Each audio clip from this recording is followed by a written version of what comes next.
வணக்கம். நம்ம வீட்டில் இன்றைக்கி பாருங்கள் இடியப்பம். இது ரேஷன் அரிசி தான். நான் வந்து 1 ஹவர் ஊற வச்சுட்டு நல்லா நிழல் காய்ச்சலில் காய வச்சுட்டு அரிசி அள்ளும் பொழுது ஒட்டியும் ஒட்டாமல் வரணும். அந்த பதத்தில் நான் நம்ம வீட்டு மிக்சியில் தான் போட்டு அடித்து நல்லா சலிச்சுட்டு பொய் வேக்காடு வேக வச்சுட்டேன் நைட்டே. காலையில் மாவு எடுத்து ரெடி பண்ணி நான் இந்த மாதிரி ஒரு பதத்துக்கு பிசைஞ்சு எடுத்தாச்சு. இதை தான் நான் இந்த அச்சில் தான் நான் புழிஞ்சிருக்கிறேன் பாருங்கள். இப்போ வந்து இதை நான் கிச்சடியாக செய்ய போகிறேன். இதுக்கு வந்து தக்காளி, வெங்காயம், பச்சை மிளகாய், கருவேப்பிலை, கடுகு, உளுந்தம்பருப்பு, கடலைப்பருப்பு எல்லாம் விட்டு எண்ணெய் கொஞ்சம் ஜாஸ்தி கல்லுப்பு போட்டிருக்கேன். நல்லா கரைஞ்சிடும்.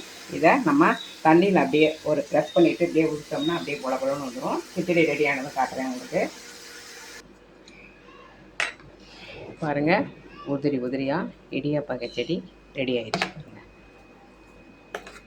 சாப்பிட்றதுக்கு சாஃப்டாகவும் இருக்கும், டேஸ்ட்டாகவும் இருக்கும். வீடியோ பிடிச்சிருந்தா லைக் பண்ணுங்கள், ஷேர் பண்ணுங்கள், கமெண்ட் பண்ணுங்கள், சப்போர்ட் பண்ணுங்கள். நெக்ஸ்ட் வீடியோவில் பார்ப்போம். பாய்.